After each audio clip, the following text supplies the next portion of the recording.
Good evening, everyone, and welcome.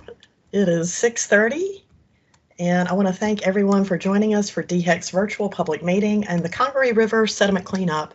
I'm Christy Ellenberg, the Director of Collaborative Partnerships and Strategic Initiatives for DHEC's Office of Environmental Affairs. I'll be serving as the facilitator for tonight's meeting. It's a pleasure to be here with you, and on behalf of DHEC, I'd like to thank you for taking the time to join us remotely. There are also several other people in our tech team who are assisting me tonight. I'll ask them to quickly introduce themselves. Laura. Hi, everyone. This is Laura Boyce. Good evening, everyone. This is Catherine Yon. In just a few minutes, you'll be introduced to other DHEC staff who are involved in tonight's meeting. We're using this technology to provide opportunities for continued participation in our decision-making process, while we all do our part to reduce the spread of coronavirus by following the current federal and state guidelines that promote social distancing. We want to hear from everyone who's interested, and as the state's public health agency, we must also make public health and safety a priority. We encourage you to help stop the spread of COVID and be positive that you're negative by routinely getting tested if you're out in the community and before holiday traveling at events. For the latest information on COVID-19, including testing locations, please visit scdhec.gov/COVID-19. We're continuing to evaluate the tools that we use for public meetings to improve your experience with virtual participation. So we ask that you please give us your thoughts in the feedback survey that'll be posted on our webpage after tonight's meeting. All lines are being muted as you join the meeting. That's to help us minimize the background noise and echoing so that everyone can hear. After the presentation, we'll unmute lines and provide an opportunity for you to ask questions. The virtual meeting will be recorded. It's already being recorded. That recording will be available on our webpage in the next few days. Many of you have our previous meetings in 2017 and 2019 where we provided information about the tar-like material that had been found in the riverbed of the Congaree River and various options for cleanup. At both of those meetings, we received valuable feedback from the community, and we've been working with responsible parties and other primary stakeholders to develop a feasible option for removal that minimizes impacts to the environment and surrounding community. We're holding this third meeting tonight to provide updates and additional details about the preferred cleanup alternative. We're pleased to see that we have so many joining us tonight. We recognize that we will not be able to hear from everyone tonight. If you're not able to share your questions or concerns with us tonight, we encourage you to share them with us by phone, mail, and email. The contact information will be available later in the presentation. I would like to remind you that DHEC has created a web page to access information about the Congaree River sediment cleanup process. As previously mentioned, this meeting's being recorded and will be in that web page. That web page address is www.scdhec.gov/Congaree River. That's www.scdhec.gov/Congaree River. An overview of the proposed cleanup project will be given tonight by Lucas Beresford of DHEC's Bureau of Land and Waste Management. Following Lucas's presentation, I'll give instructions on how to participate in our facilitated discussions at that time and introductions of some of our partners that are also here tonight.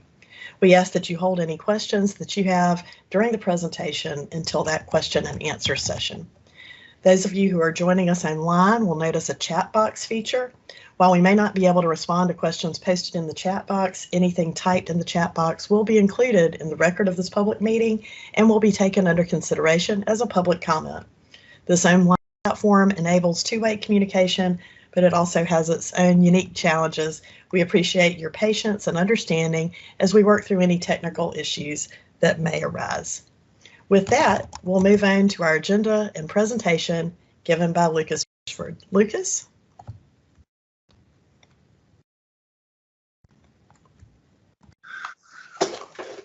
Well, I want to thank everybody for joining us here tonight to talk about the Congaree River coal tar and sediment cleanup.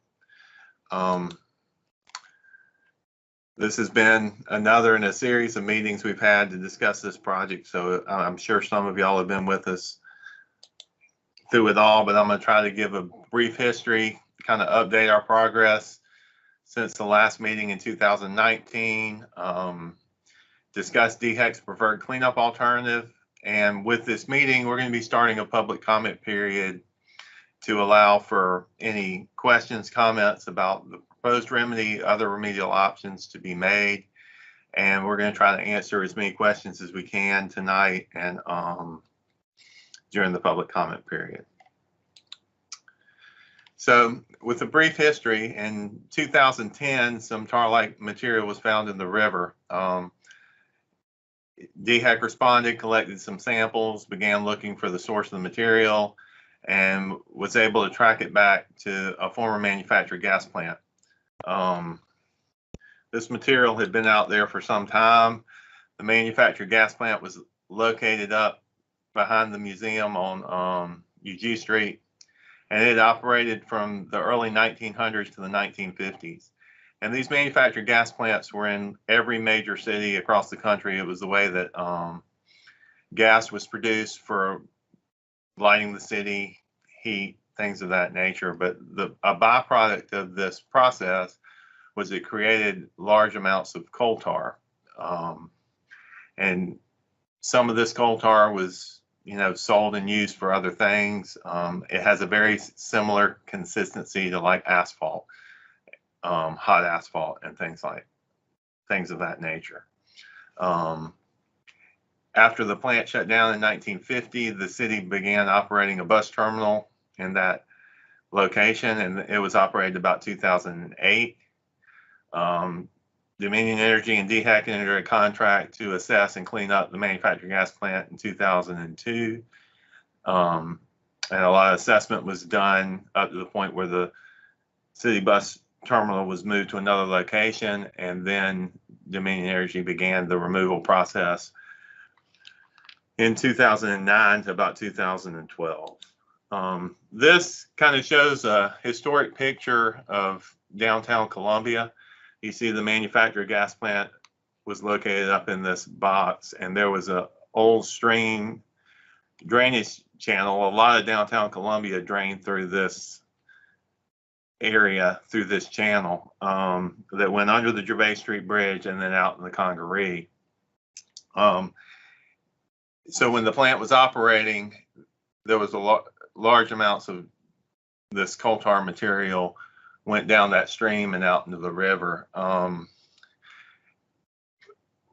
When the material was found, it was investigated back. That whole old stream channel is now a piped stormwater drainage feature now. So the releases that we see in the Congaree were historic releases pre-1950 and not anything that was a new release of any type. This again shows the drainage channel as it goes from the manufactured gas plant behind the mills building, kind of out from Adventure under and then out into the Congaree. Dominion Energy, under DHEC oversight, conducted several sampling events out in the Congaree, collecting hundreds of samples to delineate exactly where the material was located within the river so that they could begin coming up with a plan to address it. There was a lot of questions at the time this material was found. What's the risk to recreators? And it's got a very minimal risk because the material's not getting into the river. It's basically sealed on the bottom. The biggest risk comes from a direct contact of someone stepping in it when they're out there. And we just urged everybody by placing these signs to, if they come in contact with the material out in that area, that they wash it off to prevent any kind of irritation. In our 2017 meeting, there was a lot of questions brought up about what's the impact to surface water, what's the impact to the aquatic environment out there. So since 2017, there's been surface water sampling events, and no tar-like material constituents have been detected in any of those samples. Our Bureau of Water conducted an aquatic macroinvertebrate assessment in June of 2017. that showed the material had not had an adverse effect to the clams and other things in the area.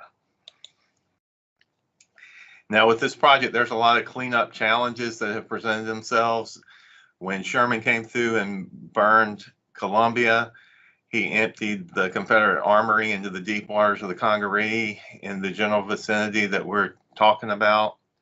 So there's potential for unexploded ordnance, historic artifacts, and all of these pose some significant worker safety concerns that have to be addressed through any plans to address this material. In 2015, there was a large flood that washed out the canal that deposited about 5 feet of sediment over the area of concern. A lot of that sediment has moved since then, but in some areas it's still present in significant deposits. Another complicating factor is the river has a bedrock base. So some of the standard ways of driving sheeting, metal sheeting and things like that aren't possible here because you can't tie into the bedrock bottom of the river.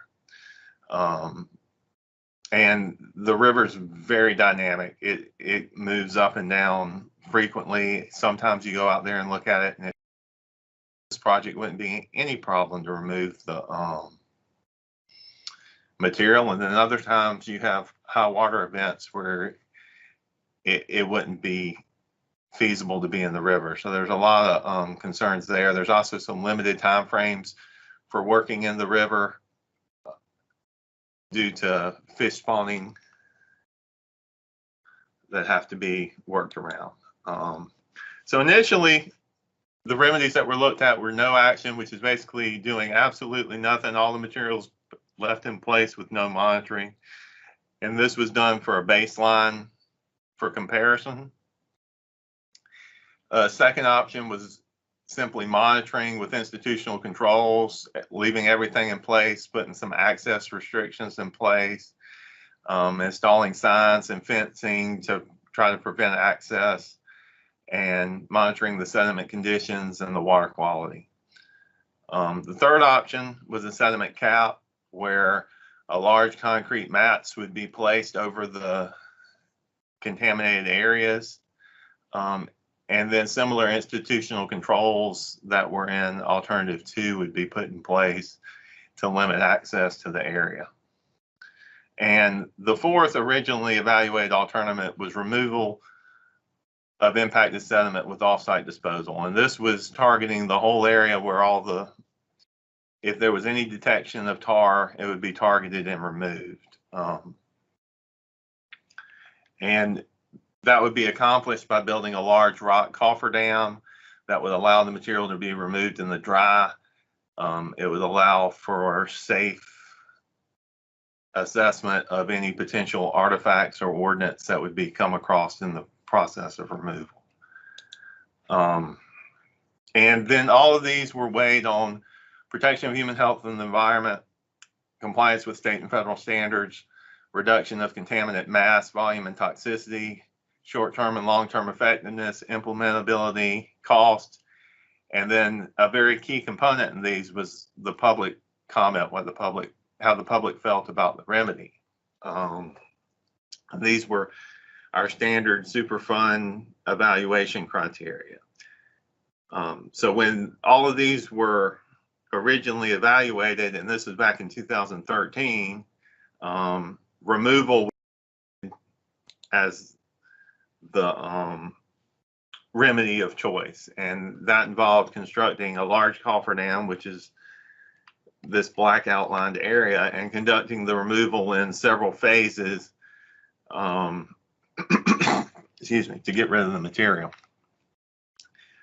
There were several problems that came out of this, and in order to conduct any type of construction activity in a wetland, you have to get a permit through the Army Corps of Engineers for disturbing the wetland. And some of the problems that came out of it was by building a cofferdam this large in footprint, it was going to create some erosion concerns on the western bank, could potentially cause a rise in the river that could cause some additional flooding on the western bank. There were concerns over the overtopping of the cofferdam, and could that potentially lead to a catastrophic overtopping event where the cofferdam would be washed downstream, as well as just some general concerns about the construction and deconstruction. So this was a several-year process to get to the point of determining that the full-scale removal was not a feasible alternative.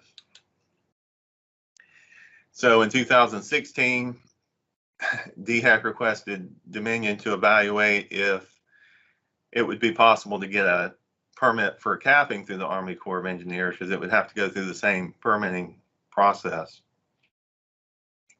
And then DHEC had held a public meeting to discuss that alternative with the public, and there were a lot of concerns vocalized by the community and stakeholders and the resource agencies about the capping alternative. And this is some of the feedback that came out of it. And what we talked about earlier, there was concern about the surface water data and the health of the river. Those were addressed by further studies in 2017. There was a lot of concerns about what's the long-term impacts for putting this cap in, how long would it have to be monitored and maintained, will it be effective in the long term, or will it have a negative impact to the environment that you're putting this in place to try to protect? Would the cap potentially be a danger to the recreators who are using the area? And the overwhelming sentiment that we heard from multiple people at the meeting was there's got to be a better alternative than this. There's got to be a way that the material could be removed.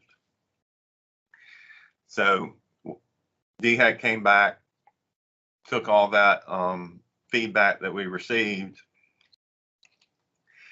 and came together with a stakeholder group to begin looking, is there another alternative that could be looked at? So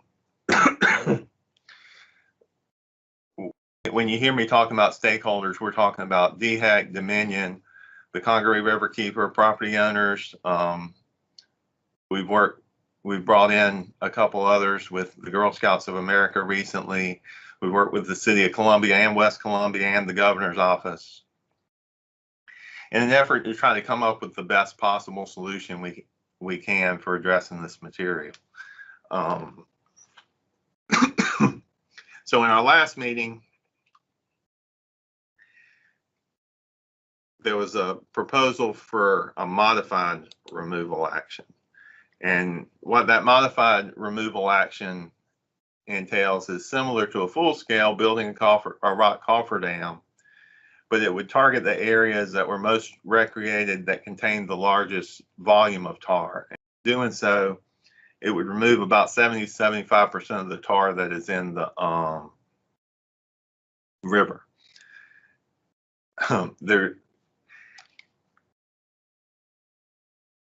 And by doing this and changing the footprint of the cofferdam system, it changed when the water would not overtop the cofferdam from being up to 8 feet down to about less than a foot. And a lot of this comes from where the footprint of the full-scale cofferdam was going to go. There's some narrowing of the river in certain areas that can cause that additional rise that was potentially causing some concerns. So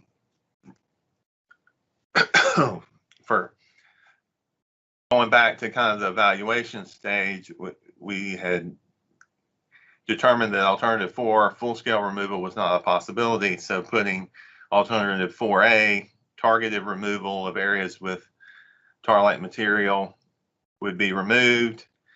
It would be constructing a large rock cofferdam, dewatering the project in order to access the sediments in the dry, and removing it and disposing of it properly in the landfill. So the modified removal action took the place of the full-scale removal in the evaluation process.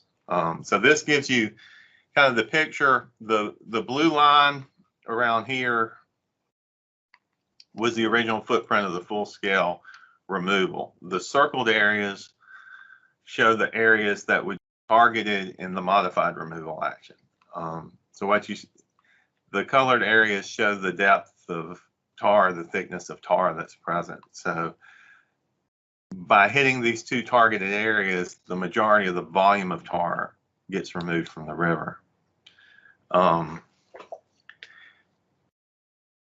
of the ways that was looked at to try to, in building the cofferdam, strengthen it up to assure you don't have the catastrophic overtopping or any issues with the cofferdam once it's built, is to line it with this articulated mat, large mat, to add an extra layer of protection. That way you won't run up with those issues that were a concern previously. So this is kind of the conceptual look of what the rock-filled cofferdam would look like. Then it's covered with the articulated mat, and then a gravel road base would be put on the top to allow for truck traffic. And then the whole purpose of the design of the cofferdam is that with the dynamic river, the river moving up, it has to be designed to be overtopped, because you can't construct a cofferdam big enough in the river that it would never be overtopped. So all the design going in is to provide something that can safely be overtopped, and then once the water level comes back down, it would have a drain that would allow the water to be drained out. And then the rest of it would have to be pumped out once it got below that level. But with every time that we have an overtopping event, it would add time to manage the water and then get back to the removal activities. This is kind of a cartoon sketch of what it would look like. This one's from the Gervais Street Bridge. The cofferdam would be constructed here. Lights would be placed, buoys would be placed to help recreators understand that there is an obstacle there that they need to avoid. And this would be the look from the West Columbia side. This would not shut off the Congaree from recreational activities or use. It would take a small portion of it for the process of the removal action. And once again, going back, the full-scale removal action outline is in the yellow around here, and the targeted one is outlined by these blue lines. And the different colors illustrate the volume of tar in these areas. So you can see that in phase one here, area one contains the largest volume of tar. And then area two down here is an area close to the shoreline that has a decent amount of tar as well. There will be sediment left in place that does have some tar-like material in it. In this remedy, because of construction constraints, you can't design it to get it all out and get it permitted and make it safe. So the areas where tar-like material is going to be left in place, though, have been covered by several feet of sediment that's still there and are a good ways away from the shoreline in deeper water where risk of direct exposure is very minimal. And this figure shows cross sections 1, 2, and 3 that correspond to these. And the circled areas are the areas that would be removed. And the gray lines shaded area here represents the tar. So you can see there is some small areas here circled in yellow that has some very thin layers of tar that would not be removed, but the water level in those areas are over 10 feet deep. And then some other tar that's right in this area in here that's covered by multiple feet of sediment. So there's still some permitting hurdles that have to be overcome. The Dominion Energy submitted a permit application to the Army Corps. And there's some other approvals that would have to be received before the actual removal action could occur.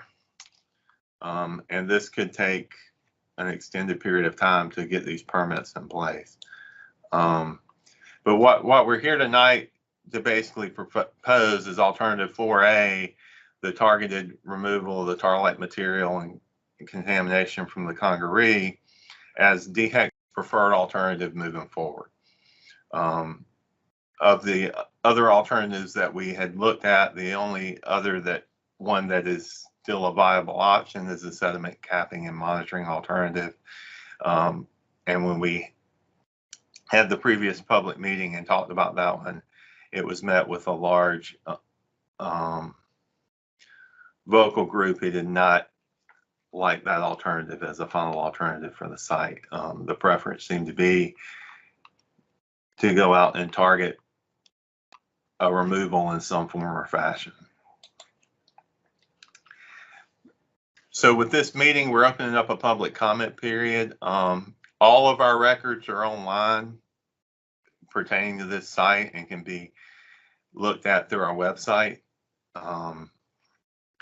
But you can send any written comments into Greg Cassidy with the State Voluntary Cleanup Program at 2600 Bull Street, Columbia, South Carolina 29201, or you can email him at the address below. And all this information is also on the webpage. We want to hear your comments. We want to get your opinions on the remedies. If there's concerns that the public has about the way in which something would be conducted, we want to see if we can address as much concerns as we can through our design process. But just kind of after the public comment period, moving forward with the removal, the hopes is that in 2021, the Army Corps of Engineers would approve the wetland application, and then the rest of the permits could be achieved also in that time frame. And then a final design document that has all the specifics, the truck routes, all of the final information would be submitted following all of those approvals. Once we get to that point, the hopes would be to have another public meeting that would be the modified removal action kickoff meeting, where we could show the actual details, all the diagrams. We could give everybody an idea of actually what it's going to look like and how it's going to unfold. The next steps would be in early 2022, kind of setting up the equipment and the staging areas that need to be set up to facilitate beginning building the cofferdam in May of 2022. And then from there, it's estimated that it would be approximately 3 years to complete the removal action. And then in 2025, all of the restoration would be complete.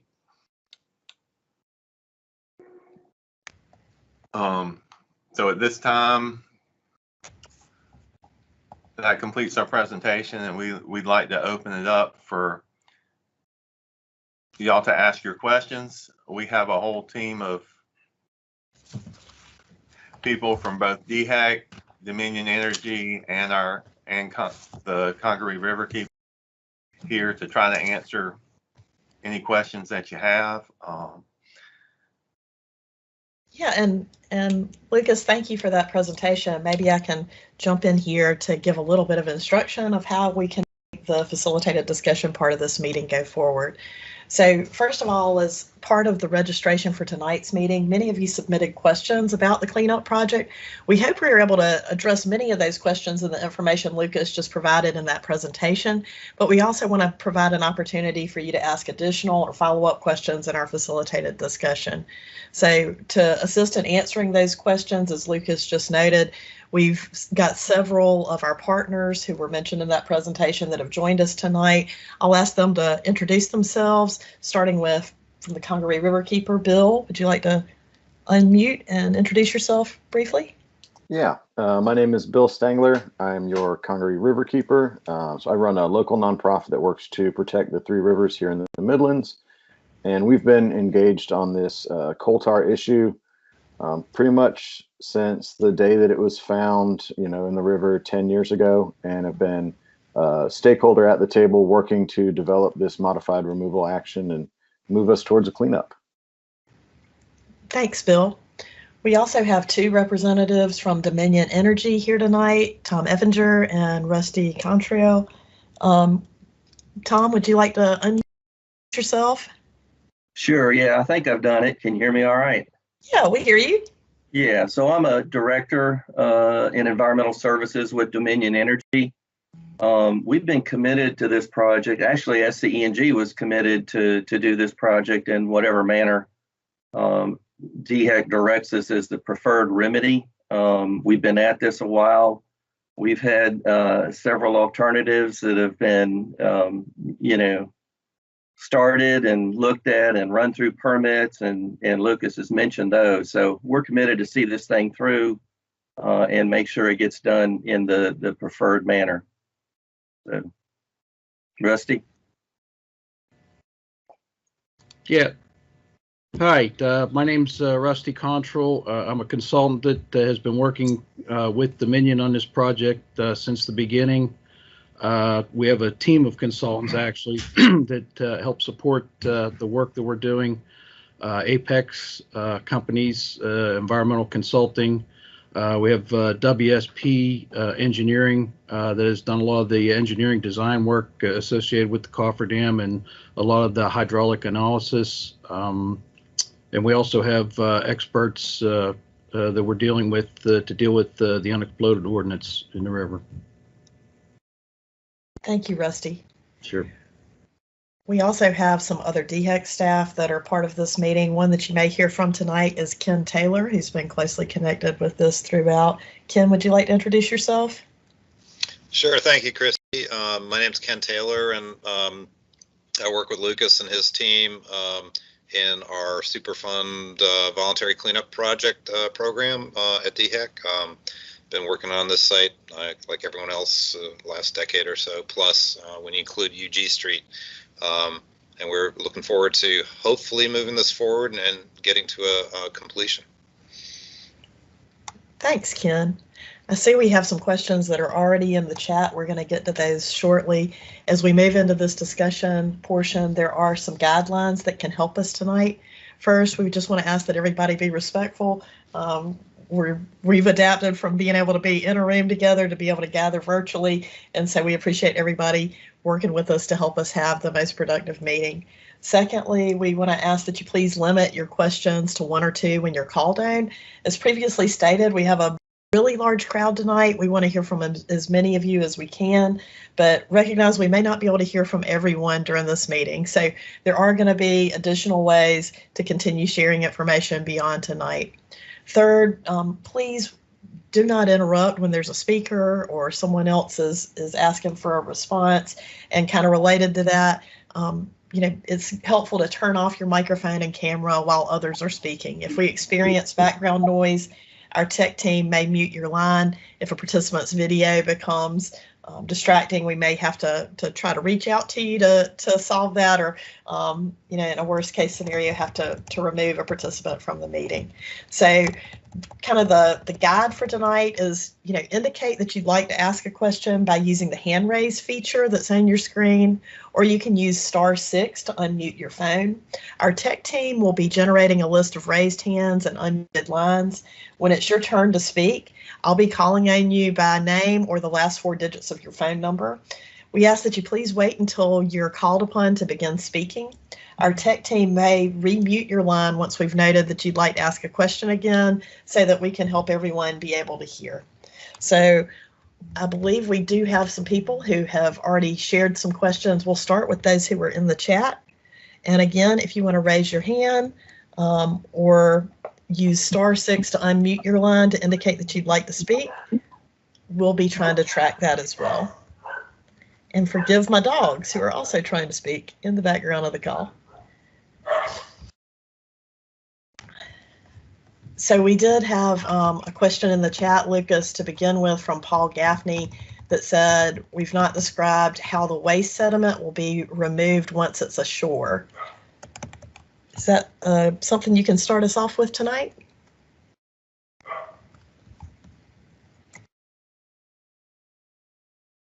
Lucas, is that for me? Yeah. Sure, that would be great. So Lucas mentioned, some of the complicating factors, and we have to do the work in the dry. Once we get the area dried out, we'll be going in with survey equipment to check for those Civil War artifacts and clear the area for any potential ordnance. And then we'll start removing the material with, large track hose, carrying it up the hill. It'll be placed in some sprung structures. Inside those structures, we'll have archaeologists that will sift through the material looking for, Civil War artifacts. We have an obligation to conserve and preserve those. Those will be turned over to the state at the end of the project. So we've got to do all that work before the material actually gets loaded out onto the tri-axles, the dump trucks that are going to carry it to the waste management landfill, where it's going to be put into an approved landfill that's manufactured for this kind of material. So that's where the material is going to go. It's a it's a waste management landfill up north of Columbia. So, thank you for that question. Hey, Tom, can you just say what is the preferred route of those trucks and about the history of and give us the history of the previous routes that you came up with? Yeah, so in those those previous designs where we looked at doing the full scale removal, we had considered, or we had committed to doing a southern access route onto Blossom Street. That is no longer available to us. So our only method of ingress and egress is Gist and Senate Street. Obviously, with the large dump trucks coming off of Gervais Street or getting back onto Gervais Street would be problematic. We may be able to bring some of the return trucks back, making a right-hand turn down Gist to the project site, but most of the trucks will likely have to exit on Senate Street. And so that, those routes will actually have to be worked out with DOT. We had some routes worked out before for the full-scale removal. I'm guessing they'll be similar this time, but we're going to look for any opportunity we can to be more efficient. Thanks, Tom. I see from another question in the chat from Don Lohman was similar to that. What will be the construction access? I hope Senate Street will not be used. I believe we had a similar question about some of the routes and some of the questions shared in pre-registration as well. Don, Don, would you like to ask a follow-up question on that? Don Lohman?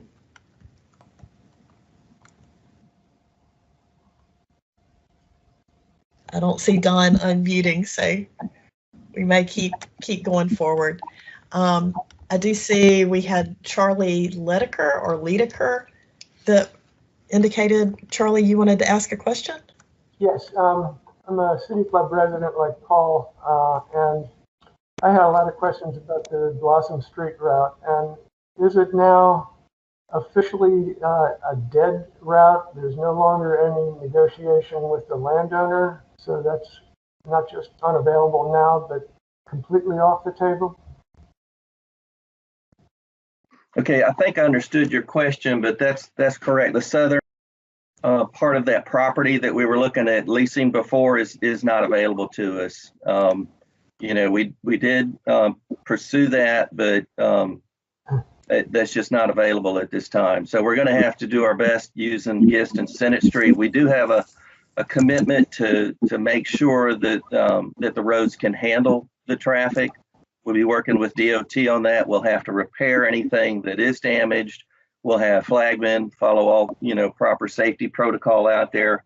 We're also looking at doing an assessment to make sure that they're not damaged with all that truck traffic. And we really do appreciate and respect the folks that are near the site for what they may have to endure. So we're going to be respectful. Trucks will not be moving between the hours of 4 p.m. and 9 a.m. If we can get a little wiggle room on that, we might, but that's part of the constraints that we'll be living under with this project. And also there won't be any weekend work. So, we'll do what we can. We'll be there. We'll do our best to be good neighbors during the project. And we'll have folks available at the site. If there are any issues or problems, you can contact me directly and I'll get with you. Thank you. Thanks for that question. We have Charlie, it looked like you were speaking. I'm sorry, you were muted. Yeah, can I get in another question while my microphone is unmuted now? Sure. You mentioned that, after the first analysis of no action through full removal, you came up with the modified number 4, the capping, but not a full capping. And you mentioned that there's going to be now another analysis or something of alternates 3 and 4A. One of my concerns about 4A is that it combines no action in some areas with removal. So that's a substantially different alternate. So is there going to be any formal NEPA or environmental analysis of those two side by side, just those?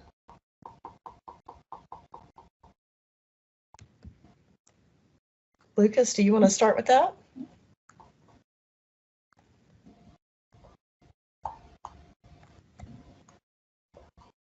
Or who would like to jump in that? So the question was, with the combination of kind of looking at option 4A, you have no action with some areas and removals and others. Is there a NEPA environmental assessment or other process that goes into that? Well, at one point you said not too long ago, there's 2 alternatives that are going to be going forward. And going forward to me means there's going to be a comparison of them. So what is the mechanism, either a NEPA analysis or engineering analysis? How's that going? This is Bill, and I can start answering, and then Lucas can jump in with the more detailed answer from the regulator. But I think you're misunderstanding how the process has played out so far. There is one alternative that's being pursued right now, and that is the modified removal action. That's 4A. So this is not, we're not going back and reevaluating the rest of them. This is the option that was brought to the public last year and that's been pursued for the last year. And that's the one that was evaluated based on those criteria that Lucas discussed. And so it's not a no action. No action was doing absolutely nothing. This is a modified removal action. And it's to remove as much of the material as we can possibly get out. And that's what we've spent the last several years working towards. Lucas can probably talk a little bit more about those criteria that were used to evaluate the different alternatives. But the alternative that the public endorsed and that the agency has asked Dominion to move forward on is that 4A modified removal action. Right. There was an engineering evaluation cost analysis done on the 4 alternatives being full-scale removal, capping, no action, and then monitoring with institutional controls. The way of looking at that, the modified removal action, if put into those same evaluation criteria, going to score higher than the other alternatives, because it's fundamentally the removal action was scored the highest on all the alternatives. And so I'm going to go back in the presentation a little bit to a slide. These are the criteria here that we looked at evaluating the remedies against, and each of them having equal weight.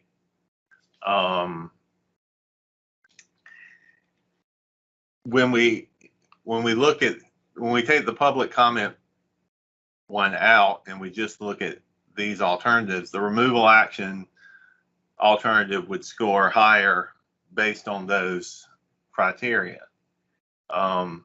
We have had public comment and some on the capping alternative. It was not liked very much by many of the attendees. That's what had us form the stakeholder group, bring everybody in, sit at the table, and try to come up with this modified removal action to get the largest volume of material out of the river. And what it essentially accomplishes is removing the tar-like material from the river in areas that are accessible. The areas and the small amount that will remain in place is in areas that aren't very accessible to anybody who's using the river.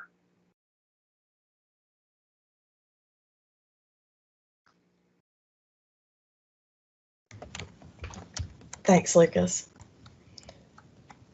I believe we also had a question in the chat from John Grego, asking how has the distribution of sediment changed following the February 2020 flood event?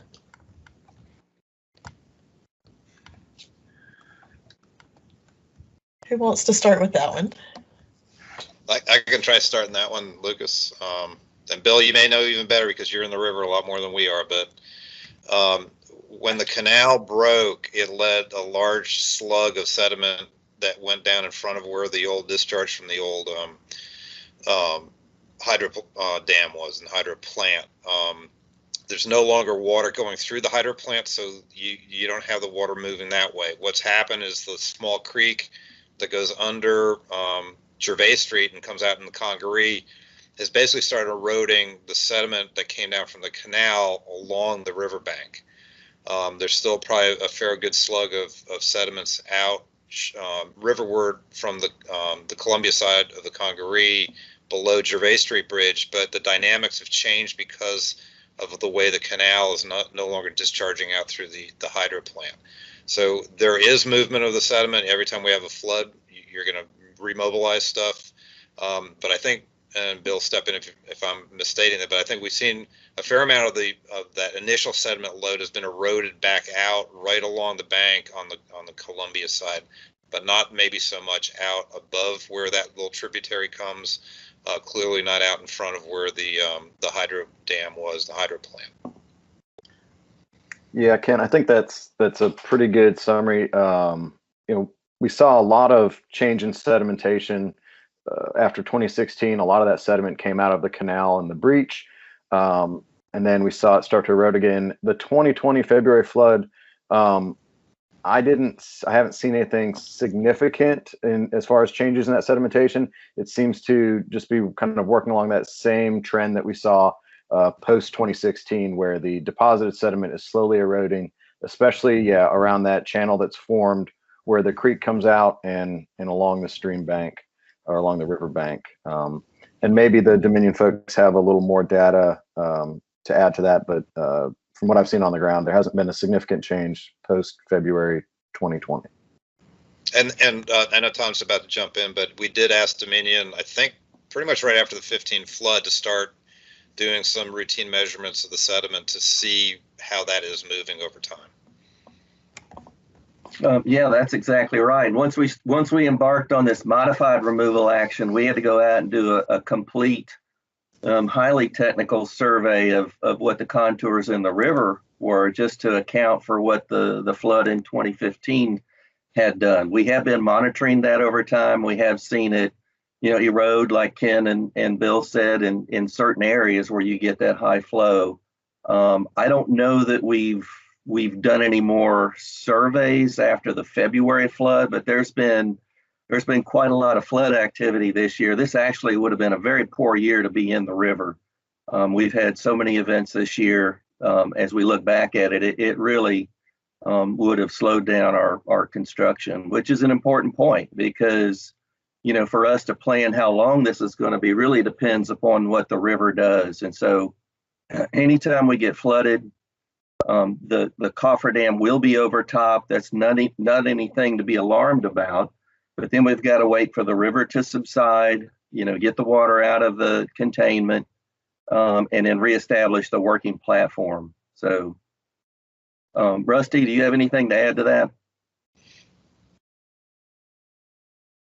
Have we done any sticking this year in the river since February? Yes, we do routine monitoring when the river cooperates as far as water elevations, and we document it quarterly. And well, we actually do monthly inspections of the river, and we document the outfall, which is where Lucas had talked about the water coming out underneath the approach to Gervais Street Bridge. We do that quarterly. And the results have been fairly consistent, as Bill has stated. You know, certainly nothing new since February 2020.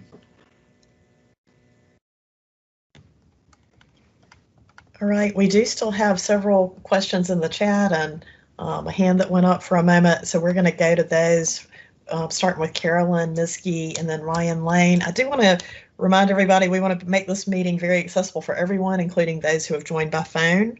So if you've joined by phone and you would like to participate in the conversation, please use *6, and our tech team can make sure they get that phone number for me so that we can call on you and get your question heard as well. So again, that's *6 if you want to unmute. We may have somebody there.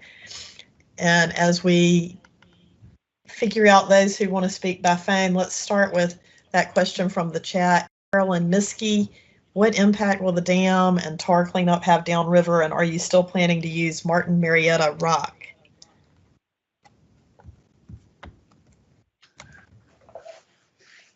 Well, I'll let Tom or Rusty discuss what rock they're looking at using for the building of the cofferdam. But I think early in the presentation we kind of talked about rise in the river of the full scale being upwards of 8 feet, and this modified removal action being less than a foot. It's important to know that that is under low water conditions. When the cofferdam actually rises up to the point that it overtops the cofferdam, there's essentially no change in the dynamics of the river because the area on the other side of the cofferdam fills with water. Tom, would you like to speak to where the rock is potentially coming from? Yeah, no, it is Martin Marietta, and that's how we were planning it to come in.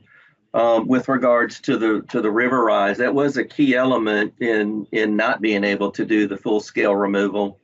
As Lucas said, with this modified removal, there's a much smaller footprint, but what you're doing is you're creating a containment, tying it back into the bank, and so that containment acts like a bathtub up until the point it gets overtopped. When it fills up, then the volume that's displaced is negligible compared to the width in the river. And so that cofferdam is roughly, would be at the 10-foot, river gauge level, which is right at the action level. It's not at the, the higher flood stages that you've seen. This past weekend, I think the river would have been about 10 feet over the top of the cofferdam. So, you can use that as a comparison. And when that occurs, again, there's no effect on flooding from that cofferdam displacement in the river as it's over top. It's just at the low flow conditions. Those were the things that kind of thwarted us from being able to do the full scale removal because of how it affects the level at those lower stream flow elevations. With this design, we're at a 1/2 foot at the lowest level, but as it approaches the top of that cofferdam, it becomes less and less. So it's more like 0.3, 0.4 foot change in elevation until it gets overtopped. Good question, though. Carolyn, did you want to add anything to that? Any follow-up question from Carolyn Miskey? All right, I did see a phone that's unmuted. I want to make sure we get there, and then we'll return to those questions from the chat. That phone number is ending in 1472, and I believe you're already unmuted.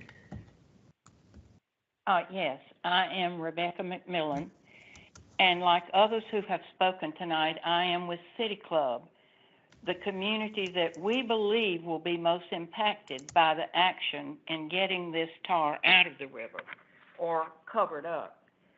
I would like to speak, it's not a question, but I would like to go on record as saying something to DHEC, which I have said to Tom Effinger probably more than he wants to hear. We are a community of 7 homes, approximately 67 people. A significant number of those people are what I would call elderly, myself included. Now, your timeline says 3 years. I will be shocked if you can get this done in 3 years. Maybe a year and then a hurricane, another year and more hurricanes. Goodness knows this year has taught us that it does happen. So my husband and I are near the age, as are others in this community, who are looking at, do we want to retire here? Do we want to retire somewhere else? That means selling our home. If we try to sell our home during this process, it will be incredible to do so. But there might be something more important to us at that time than getting the best dollar for our home, and that would be having some peace and quiet for more than just 6 months out of the year. So call me selfish, but I am very concerned about the noise generated from those trucks coming up and down our street. They will be noisy. The work in the river will be noisy. And I'm getting somewhere beside just me. If we sell our home at a lower price, and we're right on the Senate, we're less than 30 feet from the street. If we sell our home for less than the amount that we would like, what's the first thing that's going to happen to someone else? Can you hear me? Yes, Ms. McMillan, we can hear you. Okay, I heard a click on my end. What's the first thing a realtor is going to ask the next person who wants to sell? What would you like to get for your property? And of course, you'll give them a good number, but he's going to tell you, or she, it depends on what other properties in your community have sold for. And our low price, which would be preferable to us than putting up with the noise, our low price would impact that person's low price. My concern, and it's one I've had with the HOA all along, is how each home impacts the value of the next home. And it could be we are a high-end community, and in less than 5 years, we could become a run-down apartment complex. And that's not going to benefit the city of Columbia. And I just think somebody needs to hear that, because so many of us are on the older side here. If there were a way you could bring helicopters in and move that stuff out of here without bringing those trucks up and down these 2 streets, it would be very preferable for us. Now, don't misunderstand. I really would like to see that tar out of the river, but not to the extent of losing my, I won't say sanity, because there are those who think I'm already insane, but losing my rest as a retired person, listening to those trucks and the other equipment all day long. You know, I'd like all the plastic straws removed from our oceans, but that's not going to happen. So I'm just asking an opinion on behalf of these 37 families. Thank you, Ms. McMillan, for that comment, and kind of the impacts of noise and property value of this project. Is there someone who wants to add something to that, Lucas? Yeah, hey, no, this is Tom. Mrs. McMillan, you can call me anytime. You've got my mobile number, and I'm always glad to listen to you. I understand your concerns. I appreciate your comments and your sentiment, and you and I have talked about this at length. What can we do to make it easier on the folks that are most affected? I wish I had a better answer for you. Well, you've given us all along. We've been at it for what, 9 or 10 years now, and yes, you've ma'am. been helpful in giving us suggestions and trying to make this as palatable as possible. But it does not change the fact that at the ages we are going to be in the next 5 years, not very fun to think about. Thank you so much. I'm not complaining about you. You do a great job, and I appreciate it. Thank you. Yep. Thank you for your comments, Ms. McMillan. We appreciate that. Kind of related to that were some things typed in the chat by Paul Gaffney. One is asking about were City Club residents part of the stakeholder group meetings? And I guess, are there some meetings, or could there be time for some meetings with Dominion, DHEC, and City Council with City Club residents? So there's someone, is that? I can speak to a little bit of that, Christy. Okay. We have met with City Club a couple times as we've had different parts change over time. We've met with City Club. Recently, we have added member City Club to our working group, stakeholder group, and DHEC, and I don't want to speak for Tom, but I think Tom said too, would be happy to meet with City Club to talk about any concerns that they have in the future. If I'm still on, Tom has met with our group numerous times back before this last option was settled. Okay, thank you again, Ms. McMillan. I do want to make sure we've got a hand raised and another question in the chat that I want to get to. And Ms. McMillan, I've got in some headphones, so I might be picking up a little bit of feedback, but I might remute your line just so I don't want to have an echo for others. Thank you for that help. So with that, maybe we can go to the question in the chat from Ryan Lane. How will this impact the forestry in the area? James, Bill, Tom? Yeah, so when we set up with those sprung structures, there's an area that's clear to do it near a transmission right of way. We are obligated under our lease to not disturb trees. And if we do have to disturb some, that'll be communicated with the property owner, and then I guess, repaired or replaced later on. But right now we think, we've got a clear enough area. We may need to clear a few smaller trees to get down to that Kinsler Creek access area. But yeah, we don't expect any significant changes here.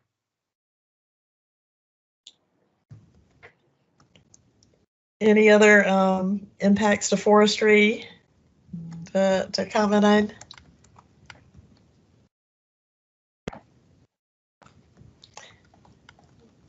Steve DeKoslowski has had his hand raised. Let's see if we can go to Steve. Steve, do you have a question or a comment? I do. I guess it's directed towards Tom and Rusty. And it's, you mentioned, Tom, the frequency of overtopping the coffer dam is going to impact your operations, slow things down. And I was wondering how you came up with the 11 foot or 10 foot, whichever it is, elevation for the coffer dam when the National Weather Service flood stage is 19 feet. Could you not make that coffer dam a little bit higher to minimize the overtopping?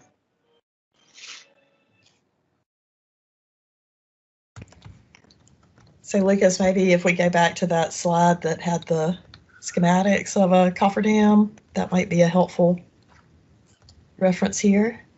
Or if you could go to 7 that I sent you earlier today, Lucas, slide 7 to show the effect of going taller with the cofferdam. Okay, bear with me a minute. Okay.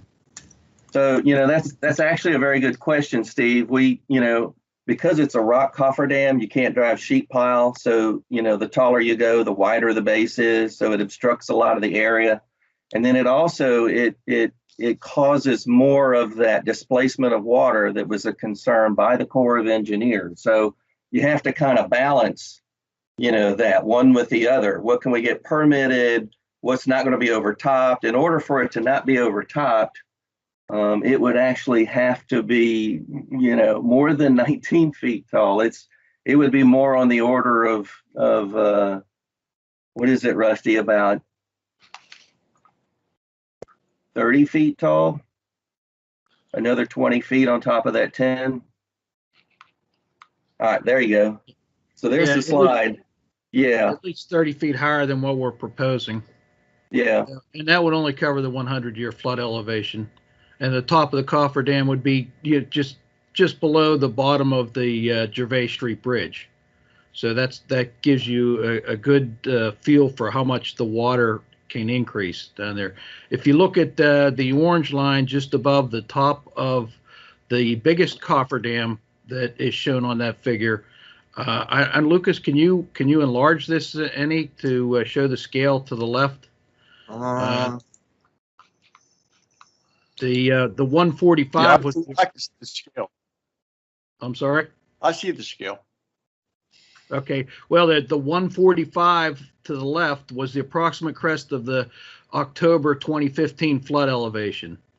So that would have been 20 feet above the proposed height of the cofferdam. So if you look at the width of that cofferdam, when you build it that high, we would be into the river easily another 100 feet just with the width. And as Tom was saying, that creates more of a rise on the western shore of the river, which is an effect that. I wasn't suggesting it be that high, but I'm just wondering, how you came up with that with the elevation you did. And obviously, you're comfortable with that elevation and the ability to de-water in a timely way. I think one of the things when we had looked at the full-scale cofferdam, and this from a height standpoint, I think still in line with the full-scale cofferdam, just in a smaller footprint. We looked at 10 years of river data, basically, and in the time when that data was looked at, the cofferdam would have overtopped a few times. I want to say it's like 4 or 5 times in that time period. You mean the proposed one, the new proposed one? The original proposed one, the new proposed one, they're both about the same physical height. And so we looked at that data, and it would have only overtopped a few times at that height. But when you looked at going higher, you expand that footprint of the cofferdam, have to put more rock in, and have a bigger effect on the river. Now we've had some interesting weather in the last couple years for sure, going back to the flood. And we have looked at those events. A lot of the flooding events come at a time where it would not be permissible to be in the river anyway. But it's still going to overtop. There's going to be times when it overtops, and it's just got to have a good plan to manage the water to make sure that everything is properly covered over when you're approaching that level that it could potentially overtop, so contamination to get mobilized, and then be able to get back in and get back to work once the water's been drained. It's Steve. This is Ken. I think Tom sort of said it. It's a balance. We're trying to be nimble a little bit to be able to get in and out. If you have a rise, get out of there, button everything down. At the end of the day, though, we got to get all that rock out of the river. And the more you put in and build a bigger. Yeah. Yeah, I'm good with it, Ken. I really am. I just wanted to have an explanation of how you ended up with that level. I don't want to have it looks like a pyramid from the big land there in the middle of the river. That's not going to fly. I mean, somebody mentioned the Martin Marietta Quarry where the rock's going to come from. Well, the bedrock of this is the Columbia granite. The bedrock of the river is the same rock that we're going to be using to make the dam. But at the end of the day, we got to get as much, if not all, of that rock back out. So it's kind of back to normal without the majority of the tar. Yes, as somebody mentioned, there's going to be a little bit of that tar left over, and that's a little different. There's going to be probably some monitoring down the road, but we have not seen any evidence right now of what's been in the river, and it's been there almost 100 years. The last deposit of tar was probably 60 to 70 years ago. It's still out there. It's very persistent, but it really doesn't like to go anywhere other than with the sediment. So once that chunk is out that we're targeting, the remnants that are out there, we'll probably have to keep an eye on it, but there's no sense of we need to cap that in place. Gotcha. All right. Thank you, guys. Thanks. Yep. Thank you. Thank y'all. And kind of related to that, Ken, you were saying it's about how do you get the rock back out? There was a question in the chat from David Griffin saying, are there any natural channel stabilization approaches proposed for post removal and bed and bank areas? So what happens after the project ends?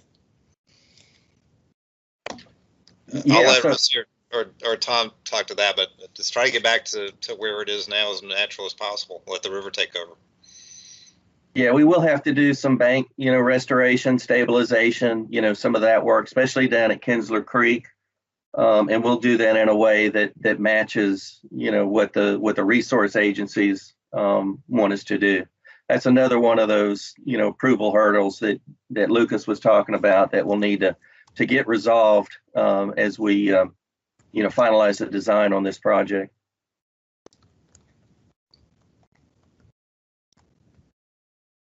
Thanks. There's another question was about seasonality. I think we touched on this in that last answer as well, but in previous plans, there were seasonality considerations for flooding and sturgeon. Are there still seasonality plans? Yes. Yeah, we're still limited to working between May 1 and October 31 in the river. So we have that 6-month window. We have been advised that, once the cofferdam is built, you could continue to work behind it. But if you look at what the river elevation does, November, we usually get a lot of heavy rainfall, and same with the spring. So, we'll do what we can, but it's likely that we would be run out of the river before we, work much outside of those time periods. But Tom, to add to that, that means the construction and deconstruction of the dam could only occur during those 6-month periods. Yeah, that's exactly right. And that was designed to be protective of, fish spawning activity and those kind of things, as discussed with U.S. Fish and Wildlife, National Marine Fisheries, South Carolina DNR, and other resource agencies. I think the one thing that we want to stress is the goal of everybody is to have this project go safely first, but as quickly as possible. So there's a lot of hurdles that have to be gone through to make sure that first part of the safe part is done. But there's certain things that can't be controlled in this process, and Mother Nature is one. So if the work's supposed to start and the river level's at a point that it's not going to allow it, that's going to be a hurdle that has to get overcome. Right. Lucas, this might be a good time if you want to put that PowerPoint back up of how people can participate and unmute. Again, if you're calling in by phone and you have a question or comment you want to share, I encourage you to use *6 to unmute your line. The tech team may mute you back to minimize some background noise after we've recorded that you would like to be called on. And so if there's somebody who wants to raise their hand or have *6 to unmute, we want to make sure that we're able to get those questions and comments tonight as well. There was a question in the chat as well from Trip Winfrey, which is, if the schedule calls for site operations to begin in early 2022, when should contractors anticipate the RFP and/or contractor selection process to begin? That might be beyond a DHEC question, right, Lucas? That would be not a DHEC question. That'd be Tom. Yeah, so we still have a lot of, final design to put together. I would guess we're going to start working on it in earnest, mid to late next year to find out who can do the work, how they want to do the work. And some of that will affect how we implement this thing, whether or not we need to do that area 1 in 2 phases. So, there's a fair amount of work that needs to be done. We're just so hopeful that we get, the core permit and the approvals that we need to be able to move this forward. But I'm guessing likely towards middle of next year. And we'll have several contractors involved for sure. Okay. Are there any other participants who want to ask a question or share a comment? I see Paul Gaffney. Yes, sir. Hey, Tom, what's the estimated cost? Yeah, I wish I could tell you. If I gave you a number, it would be wrong. But a lot of that's going to depend on where we the final design, but then also on how the river treats us. So I'd rather not give you a number because I know it'll be wrong. But we're committed to spend whatever it takes. We're committed to get this done. Like Lucas said, we want to do it safely. We want to do it efficiently. And we want to do it with as little disruption to our neighbors as possible. So we're going to do everything that we can, but a cost number, we're committed to follow this thing through and spend whatever it takes. Thanks, Tom. We do have a few phone lines that have unmuted. One is a phone number ending in 5908. I see you're already unmuted. Yep, that's me. Could you introduce yourself, please? Yeah, I'm Neil Clements of the City of Casey. I'm the superintendent of treatment facilities there. And I know there've been a lot of water quality tests done. Of course, downstream from that area, you've got the City of Casey water intake structure. And I believe the question's already been answered. What kind of effect will that have on that intake of the water at the City of Casey during the operations? I don't think it would because the river's going around it, but is there any chance of being any water quality issues being interfered with? I'll start that, and if anyone would like to add, right now as things exist right now, we have not seen anything in the water quality that has shown any impacts. When the cofferdam's constructed and all the work will be done on the dry side of the cofferdam, there should not be any impacts to the water quality coming downstream. And when things are going to overtop, there's going to be efforts made to cover the areas that are exposed to prevent any of that potentially migrating outside the cofferdam. So there should not be any impacts to the water quality. Okay. Yep. My next really quick question was, to build the cofferdam, will you be using stone from the nearby quarry, or how will that be done? Yeah, no, that's right. We'll be using stone from Martin Marietta, and it'll be trucked into the site, probably staged early in 2022. And then we'll start deploying it into the river in May, after May 1st, which is when we're allowed to work in the river. Getting back to your other question, that's one that's very near and dear to my heart. Our corporate campus gets water from City of Casey, so that's important to us too as consumers of your water supply. I'm glad to talk with you, offline if you'd like about that. But as Lucas said, there's no impact now. When we do this operation, we're doing it in the dry, and the removal work takes place in the dry. And so as we see the cofferdam, approached, we'll open up, one cell inside the cofferdam, just whatever we can manage in one day so that we can button it back up if we have those storm events approaches. So, we're going to do everything that we can to keep this project safe and not have any impacts downstream. So, yeah. How long will it take to build the cofferdams? Will they be built in stages? Well, that's something that we'll find out from our contractors, whether we need to take area one, into 2 stages to do that. It depends somewhat on the river. We've got to go in and do a little bit of clearing on where the base will be set, with divers, and that kind of activity. So it's, I think we're planning on roughly, 4 to 6 weeks. But again, it's going to be highly dependent upon what the river does to us. If we would have started in May of this year, we would have been foiled early on, and would have had to hold back. We probably wouldn't have gotten one built until probably July 1st of this year because of the events that took place in 2020. Hopefully we have a good year, in 2022 that allows us to get in and get it done more efficiently. This is a project that's never been done before.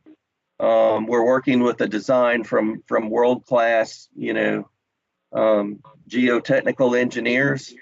But as far as I know, no one has ever, approached this kind of project the way that we have, with the complications that Lucas mentioned. So we're going to do our best, but it's going to be safe and it's going to be done as efficiently as possible. Okay, thank you. Appreciate it. Yep. Thank you for your questions. Thank you, Mr. Clement. So we also I saw a phone line unmute with the numbers ending in 9473. If you can use *6 to unmute. That's 9473. There you are.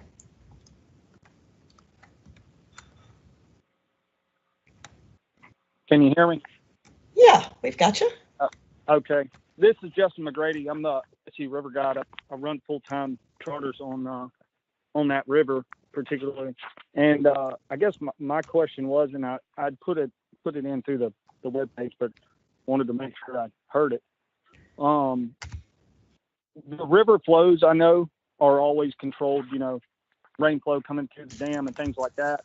However, since you do have this going on, because of how they do Lake Murray river flows later in the year, usually, after summer's over, they start releasing a lot of water. Is that going to be tapered throughout the year so that Lake Murray doesn't dump a whole bunch of water in at the end of their summer, or is that planning even being talked about? And also, has there been discussion about impact to the striper spawn? I know they do spawn out, correct, earlier in the year, but it all depends on that river flow and how much water flow they have. And so because I suspect that, river flows will be controlled a little bit more, possibly. Yeah. So I'll handle that one. Another good question. We've talked with our own folks about control from the Saluda spillway. That doesn't have as much effect on the Congaree River as one might think. It's more influenced by the Broad River. There is really no reason for this to affect, flow out of Lake Murray. There are some flows that they have to control, that they're required to control, but this is not going to impact that. Yeah, I mean, I can see how that makes sense. But when you have your broad flow with your saluda flow at the same time, then you have a rise, a more significant rise. Just my thought. But if there's no impact to the striper spawn and things like that, then really y'all have fun. Yeah, no, I guess really to answer it, if it's going to flood, it's not flooding because of what's released from the Saluda Dam. It's going to flood from what's happening in the Broad River. So, well, I'm not really so speaking about the flood. I was, I guess, more or less wondering as like the controlled flows, would right. those change at all? Yep, this like, one. Out over the years. But. Yeah, no, this won't affect that. They'll still follow the same, schedule that they do now. Oh, thank you so much. Okay, thank you. Thank you, Mr. McGrady. We may try to get a few more questions in. I see we have something that just came in the chat. How will exposed TML be covered once dug up? So that's our tar-like material. Are you worried about the high TSS after overtopping and PAHs being attached, leaving the cofferdam while dewatering? Will there be water quality standards for the water you dewater from the cofferdam area? So these are some water quality questions. Who wants to start with that one? Is that you, Tom? Yep. Yeah, I'll handle that. I think he's referring to tar-like material, TLM. And so when we build that cofferdam, again, what we're going to do once we get to the point where we can use the heavy equipment, we'll only open up an area big enough that we can manage in one day, and we'll keep our eye on what's the weather conditions, what do we expect rainfall to do. We look at the USGS projections, and as we'll probably have an action level set at 2 feet below the top of our cofferdam, because we'll have to remove all that equipment. We'll have to remove the dewatering pumps and things of that nature. The pumps that are located inside the cofferdam are going to be removing whatever leaks through. And so while we're doing that digging, that water is going to be managed through a water treatment equipment and then released to a POTW. We'll work with the city on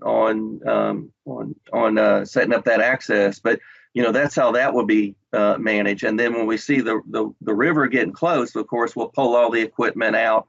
We'll only have the area, that was opened up. We'll only open up enough area that we can get the removal done during that day. And so the rest of the area will still be, situated as it was before we built the cofferdam. So the spillage over the top of the dam, is not expected to wash that out. That's something that we've looked at with our engineers and, are prepared to mitigate. So Tom, just to clarify with everybody who is online, I know that we love to use acronyms at DHEC and use them frequently. That TSS would be total suspended solids. Is that correct? Looking at water quality. Yep. I think you also use the term POTW, so that's your publicly owned treatment works. Is that right? I'm trying to not get stumped here. I apologize. Yeah, I apologize. I use acronyms without thinking. Yes. Yeah, we did talk about tar-like material is the term that we've used tonight earlier, which is TLM. So want to make sure we try to translate the acronyms as well. All right, Mr. Stroud, did you have some other follow-up questions? I see thanks in the chat, so I believe we may have covered those. Are there one or two last questions? If there's someone on the phone, you can use *6 to unmute and indicate that you'd like to speak. It's Becky. Yes, ma'am. It's Becky McMillan again. I just bring this up because I find it interesting that most people tend to think of Gist and Senate Streets as being streets that the residents of City Club primarily use and no one else does. And I just wondered if you had done a traffic study on those two streets, because they are used as detour streets to keep from going through the stoplight at Ugie and Gervais.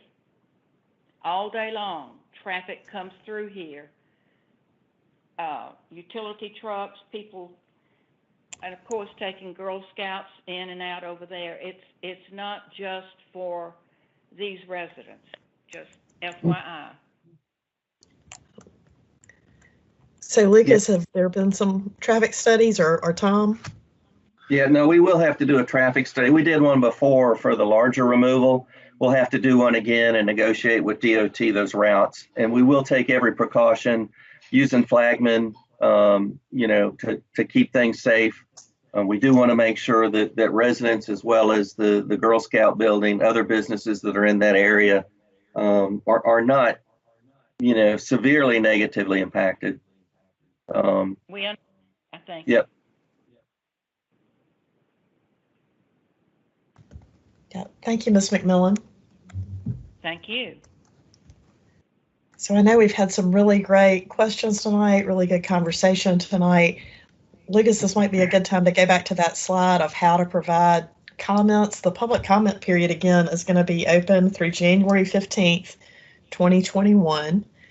So we're going to be continuing to take those comments and answer questions as we go through that. Thank you. So those written comments can be sent via mail or email to Greg Cassidy. This information is also available on that webpage. That's scdhec.gov. That's scdhec.gov/Congaree River. I think right now I don't see any other people with a question coming in. And so with that, I just want to thank everyone again for joining us tonight and having this conversation. Appreciate being able to have our Congaree Riverkeeper and Tom and Rusty from Dominion, as well as our DHEC staff, Lucas and Ken and others who've been working so hard and pulling this meeting together. So thank you to everyone for being here tonight. Please reference that web page for further information. We will be posting the recording of this meeting and that web page as well, and continue to submit those comments and questions moving forward. Are there any final remarks? Thanks, Christy, for moderating and everyone for pulling this together. Thanks, Bill. And Christy, I just want to take a second and thank everybody for participating here tonight, and just let everybody know if they send in comments to us, we will respond to them. We want feedback. We want to make sure we understand the community concerns so that we can work with Dominion to address them as best we can. There's a lot of plans and a lot of parts to make this project successful, and we want to make sure that we're before it starts that we're getting a full understanding of what the concerns are. Yeah, and I want to thank everybody too for the collaboration, the cooperation. We understand that this is not going to be easy for everyone. We're committed to do it safely and effectively. We're going to do whatever it takes. I had no impact, but that's just not possible. So we're going to do everything that we can to minimize the impact of folks and make sure that it gets done efficiently and effectively and on time. So thank you. Thanks to all of you. And just one final reminder is that, DHEC, we're also our state public health agency. We want to encourage you to stop the spread of COVID-19. Go to our website again, scdhec.gov/COVID-19 if you need to figure out a way to get tested, if you need some information, and make sure you have a safe holiday season. Thanks so much for being here tonight. This now concludes our meeting.